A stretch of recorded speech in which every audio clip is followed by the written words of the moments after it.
Hey everybody, welcome back to a new episode of Omega Zone Gaming.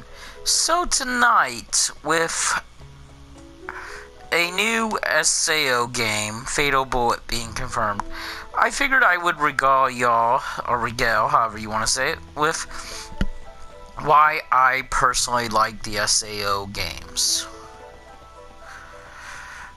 So, let's start with the most simplistic thing. Continuity. So,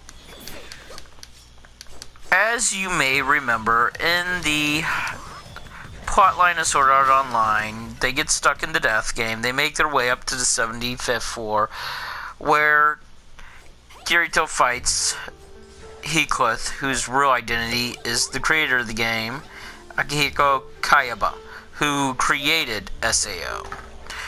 And, he was the one behind the death game.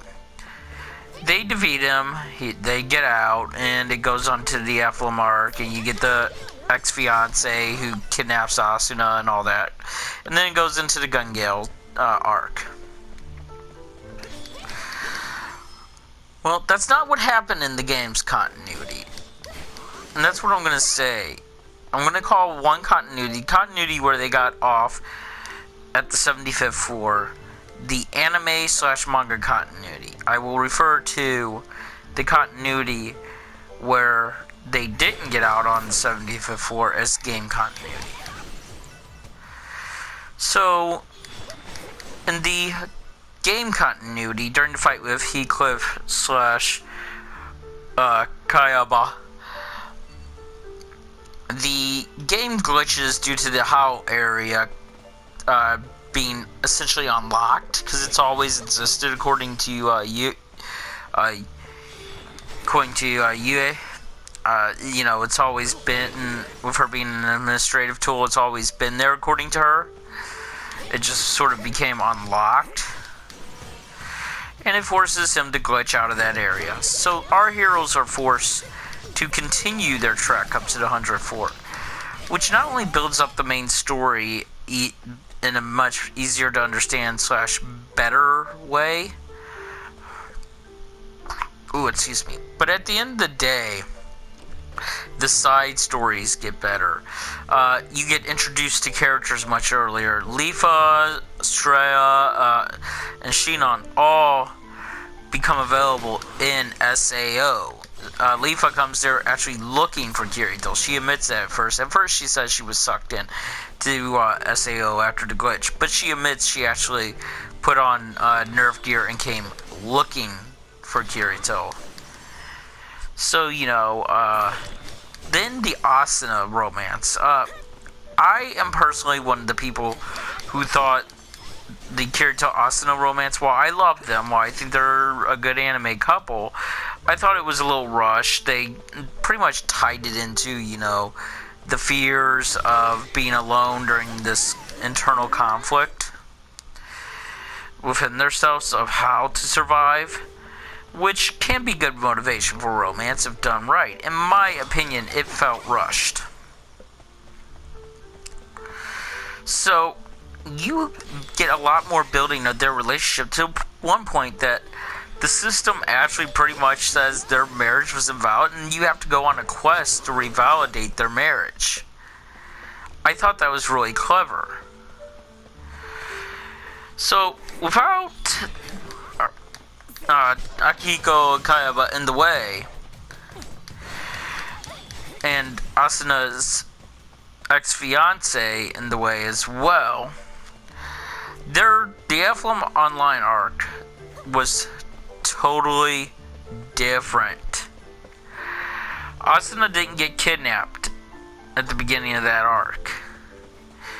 And this one instead, for the main Ephelon arc, I'll explain that when I get to the 4th game that's out so far. So, in the Ephelon arc that is Lost Song, a doctor who is studying the potential of the nerve gear type technology and the full drive technology and what it can add to the future of virtual reality MMOs is trying to connect everybody together via a sort of a human version of the cloud. You fight against her group most of the time, trying to see who can beat the game first, but near the end of the game, she asks you to join her. Kirito refuses on the grounds that it could cause another SAO event. That everything that happened could happen again. So, where do these characters come from? Well, the Hollow area opening up changed timeline events of SAO and what happened. What the Hollow area was a system administrative tool for testing the system's full capacity. In the first game, Hollow Fragment, you would go into that area to unlock special skills by completing special quests. So these new characters actually came around due to, it not ending on the 75th floor because of that area coming into existence. Okay, so we got through what her main arc is. Well, what other characters are there? There's also another character named Rain. She is Seven/Dr. Rainbow's sister. She wants to stop her sister's plans, but at first doesn't reveal who she is. You find that out slowly throughout the game, and eventually she comes to the realization at the end of the game, and it's a touching moment. It made a grown man cry, I will admit, that she tells Seven about them being sisters, reminding her of a phrase that Seven was taught by her when they were kids. Touching moment, made a grown man cry. As I said, not ashamed to admit it. So, that wrapped up the main arc, but there are several side stories. Every character has a side story in that game, and once again, Asuna's side story steals the limelight in the fact that her and her mother have been fighting. Her mother wants her to give up virtual reality MMOs, change schools, and leave Kirito behind. And her being stubborn wants to prove she's still strong and doesn't tell Kirito and tries to deal with it on her own. At the end of it, you get a very touching scene where she finally admits what was going on. And Kirito tells her, you're basically, I love you, you're the one for me, regardless of what happens. If you're strong enough to deal with it on your own or not. If you're not, we rely on each other. And I was touched by that side story, and all the characters have good side stories. There's one in particular where because Optimum is based off of Norse mythology, where you're actually going and trying to stop Loki, or you can actually join him. Like, on my first playthrough, I actually teamed up with Loki. I thought that was really clever, and it makes those characters look at you different, those people who have that interaction. And I thought it was really good. Okay, so now, let's get to the next chapter in the game canon. Sword Art Online Hollow Realization. So, Hollow Realization is the only game-exclusive continuity. It has no bearings in the anime or the manga. As you know, in SAO2, they went into the Gun Gale. So, in Hollow Realization, a company has used the remains of Sword Art Online to create a new game called Sword Art Origins. Kirito, being who he is, attracts another AI who is basically a blank slate at the time and wandering as a base level NPC with a very crappy mission. Now, what ends up happening is there are a group of NPC hunters going around and essentially causing their own new death game revolving around NPCs. So the death game returns, just in a different way. It even opens up with a very cryptic message saying, "I'm back in Aincrad," which I thought was cute. I have not beat this game, so I don't know where this one is going with that. A lot of people think Kayaba somehow survived in the game universe, and he's back due to the Hollow area, which I think would be kind of an interesting way to go with it.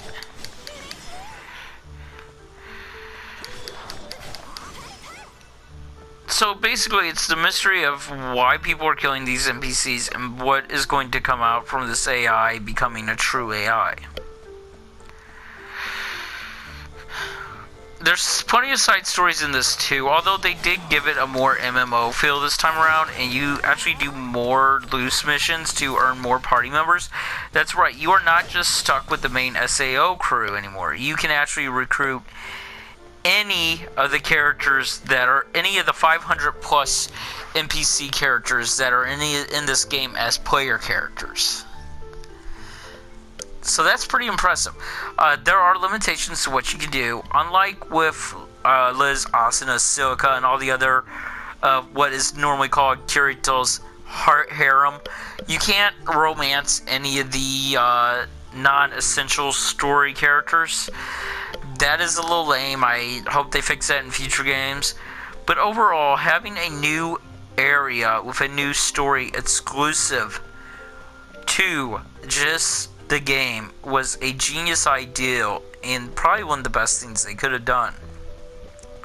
Okay, so the fourth game in the series so far, at least from the PS4. I know a lot of these games are remade from PSP and PS Vita versions, and that there are more, including all that. And I'm not throwing in the mobile games like Defrag either. But the fourth PS4 game was known as Accel vs. Sword Art Online. So they left that gateway open in Lost Song. Strahd at the end gets possessed by Black Lotus, and you actually have a fight with her in Lost Song. Well, in this game, the Accel characters have been brought from the 21 years in the future from the game's canon. So basically, Kirito and friends have started playing Athlum Online again. You know, they had their fun in back in Irongrad, and you know, now they're back in the new game. Well, they're back in the last game, Athlum Online. So when they get there, they run into the Accel characters. A character known as Persona Variable from 1,000 years in the Sword Art Online future has brought these characters to the Sword Art Online universe inside Athlum Online. This works so well as a plot mechanic, it's not even funny. Basically, Persona Yerba locks up Yue because of something that she is able to do to stop her. We don't get explained what early in the game. And the Accel characters end up teaming up with Kirito and his crew. Now, while I love Asuna and Kirito, I have already said that several times. They're one of my favorite anime couples. I love Silver Curl and Black Lotus as a couple. They are way more believable in my opinion. Good choice on those characters. Another good thing they did with this game is side stories again. So, they actually gave you the option in this one to switch your main characters. You can play as any of the main cast. And that's how you actually unlock the side missions in this game. You unlock them by switching characters. Genius choice, just genius. And this actually allows you to learn more original sword skills from other characters as well. Once again, spot on decision making. So, I have not finished Accel vs. SAO yet. And the newest game will take place in the Gungrave Online, or Gungale, however you pronounce it, online universe. It's going to be called Sword Art Online Fatal Bullet. That one's not out yet, so I don't have much to say about its canon. I'm hoping they're going to keep it in line with the game canon and not try to take it into the anime canon, which I think they are, because it looks like they're going to let you create your own character this time around. So I will be happy with that. So now let's go on to the gameplay styles. So the first game played more like an MMO. How Fragment played like an MMO. Where its gimmick came in was the Hollow area, which let you power up your character beyond their normal parameters by doing Hollow quests. Really clever, really cool. I love how you had to level up your skills, just like in the show. Even though Kirito was at level 100 in the game, they still made you level up your actual skills. Aside from him being a dual wielder. You know, of course they let you have that one right off the bat. Because it picks up after the 75th floor. And lasts until the 100th floor and the entire Hollow area. Okay, so Lost Song's gameplay gimmick was the fact that they combined flight with combat, and it actually works. I don't know of any RPG in recent history that I can think of that flight and combat in the same universe actually works. And it actually works fluidly. There's a few hiccups. Targeting can be a major, like, asshole of a pain sometimes. But aside from that, it's overall very creative, very innovative. Okay, so up to Hollow Realization. What was its gameplay gimmick? Well, you're not going to believe this, but the creator of Sword Art Online said with Hollow Realization, and the reason why they brought you into a new version of SAO called Sword Art Origins was because the gameplay gimmick is you start at level 1. For the first time, you are not Kirito at his best. You are Kirito at level 1, and you have to level him to his best. Which is very cool. It makes you feel like Kirito. And as you can see, even his skills that he's had in the past are gone. Dual wielding, not available. That's why I'm using shield. Believe me, if I could dual wield, I'd be dual wielding right now. I love dual wielding in SAO. Okay, so on to a Cell Worlds thing. Cell Worlds' big thing was that you had the Accel World character. Accel World versus SAO, you had the Accel World characters. They also created multiple systems around there. Speed and Sword Link, which allowed you to combo with the characters and quickly switch between characters for ultimate attacks that would do a massive ton of damage. They also bought in burst points from Accel World, which in this game works sort of like a Konami code, if you would. They allow you to level your characters quicker or buy better weapons or monster parts that you might need to make a better weapon. I personally use it for leveling. Your choice. I'm not going to call you out if that's not your thing. But I'm probably 20 levels higher than I would be if I was leveling normally right now in it. And I can definitely handle areas I'm not supposed to be at yet. So a nice little gimmick for those who played Lost Song, like the new and improved combat of Accel World, but want to play mostly the story. Okay, so what is the Gun Gale based one, Fatal Bullet, going to be about?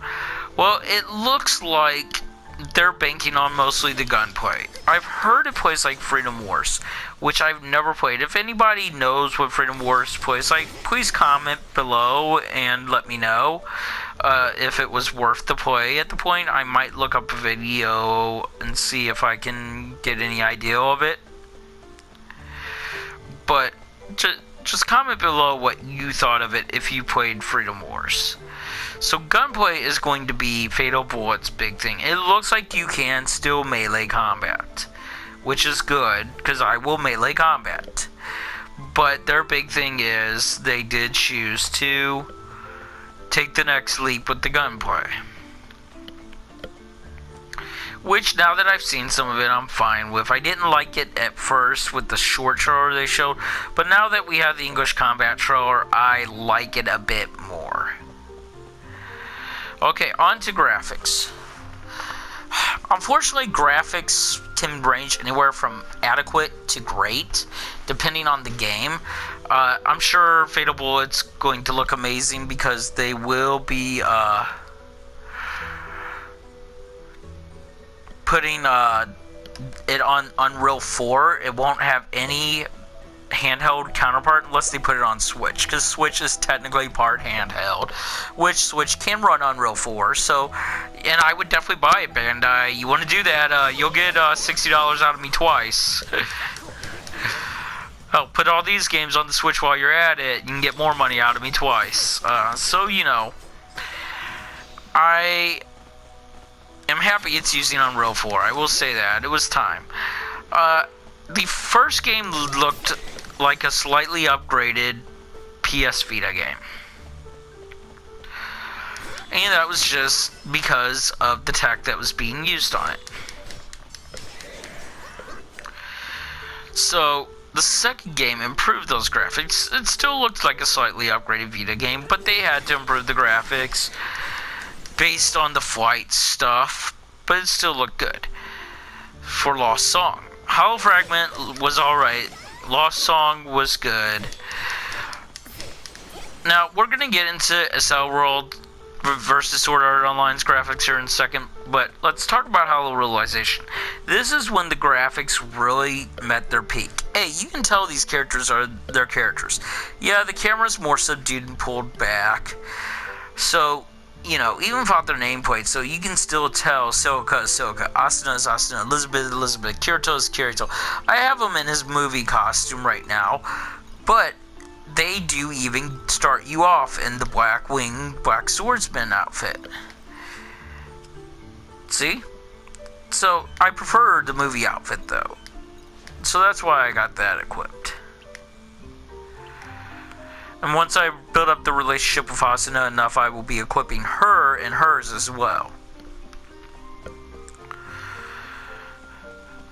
So, graphics really hit their peak in this game. And the zones, look at my map. Look at how huge these zones are. And yes, in certain areas they fluster you along, but not always. And the internal graphics, this is what I would expect a cave to look like. Tree limbs hanging down, sunlight coming in, water in certain areas, vegetation in certain areas. Graphically, this game is a powerhouse compared to the other ones. It may not be a powerhouse when you compare it to Final Fantasy 15. But really, when you compare anything to Final Fantasy 15, is anything going to match that? As far as what came out within the last couple of years for an RPG? I highly doubt it. So, the graphics on this one were fantastic. SL World, they downgraded again. They went back to Lost Song's graphical style. And I get why they did that. It was quite obvious they used Lost Song's engine fully and just made some minor upgrades. Could it have been better? Yes. Does it still look good? Yes. Especially with the SL World buildings coming in. With the city of floating city of Rima being reformatted to have more graphical stuff. You know, for technology. All that just looks fantastic. So, you know, I'm not disappointed in the least bit overall with the graphics. They go from adequate to good to Hollow Realization great. Now, audio. For the most part, this is all good. The voice actors are phenomenal. I still love Kirito's English voice actor. I really do, in one of these games, want to hear him in English. I love Kirito's English voice actor. I've grown fond of his Japanese voice actor as well. As for the rest of them, I cannot imagine them being in any other language than Japanese. Asuna has fooled me in Japanese. No offense to her English voice actor. Her English voice actor is good, but my god, Japanese Asuna is amazing. I love Japanese Asuna. Same with Silica and Elizabeth. Their Japanese counterparts are just so much better. And I get the American actors tried to hit their tones. It just falls short, in my opinion. Combat noises sound realistic. A sword sounds like a sword. When a monster shatters like MMO style, it makes a shattering sound. Music. Here is where everything is okay, is good up until Cell World. The original SAO game, Howl Fragment, had that SAO sound to it. The Season 1 SAO. To the point that at one point, you know, not only do they have combat songs from SAO, there is literally, it opens up with the original theme song. I don't know the words, so I'm not going to be singing it, but I'll hum a few bars, the whole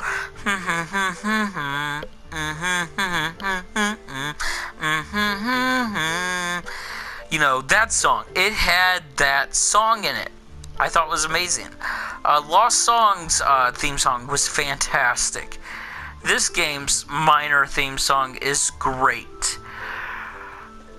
Even Cell World's theme is good. It's when you get into Cell World's regular music, unfortunately, that's where it starts to fall apart.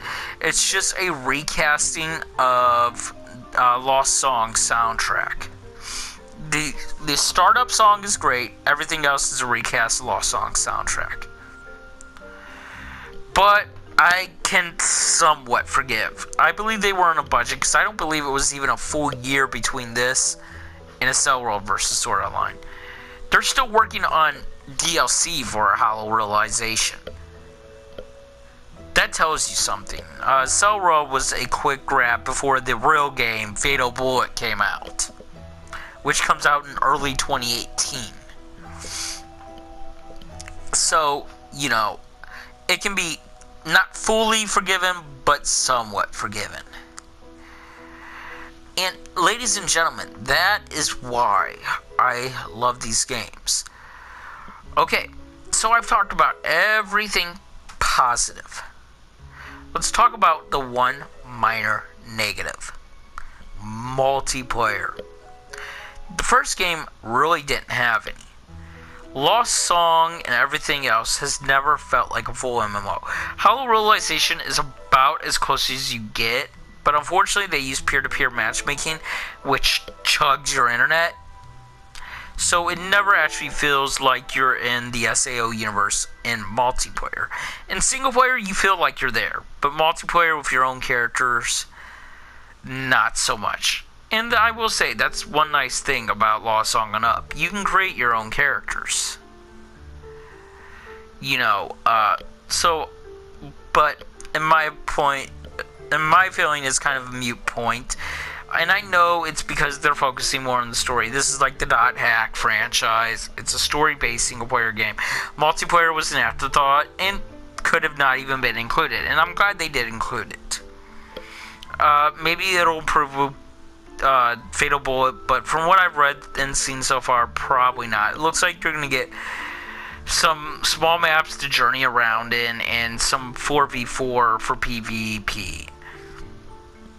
Gears of War style, if you would. That is the one negative, is the multiplayer.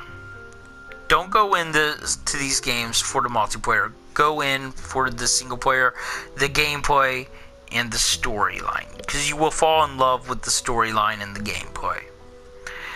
Kirito is much more likable in the games. He really is. He's not, as the joke goes, Jesus-kun. You know, he doesn't really want his harem, whereas he lets, you know, once he meets Asuna and everything starts forming close relationships, he lets everybody follow him. He kind of gets irritated at all the attention in these games. So, you know, that's where it gets good. for Kirito. Asuna, much more likable. Her relationship with Kirito is much more believable. To the point where whenever a new girl does follow him, she'll go, you're going to meet me in my room later and we're going to have a talk about this. She blows it off as no big deal initially, but tells him, hey, you're going to hear about this later, mister. The gameplay changes from game to game for the most part and feels fresh every single time. If you're going to get these games, go in for story and gameplay. I implore you. So, this was just a kind of loose piece I wanted to do. Something I wanted to share with my viewers. Because I know I reviewed a Cell World. I know I talk a lot about this game sometimes, especially to friends at work and stuff, and I just wanted it to be known why I do it. And that's all I was really interested in, was giving you a reason why. So I'll be back with another new video tomorrow. Until then, I'm going to put it this way, as usual. Like if you like. Subscribe if you want. Leave a comment below and tell me if you played this game, what you like. And if you haven't, maybe what you thought about the video and seeing if maybe it might at least get you interested in trying these games.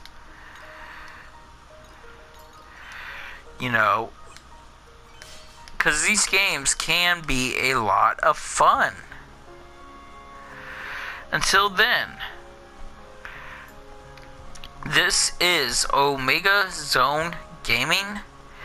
Have a rest of a good night, everybody. And on Monday, if you're in the way of the eclipse, I hope you enjoy viewing it. I personally will be inside at work at that time, unfortunately. And I am out.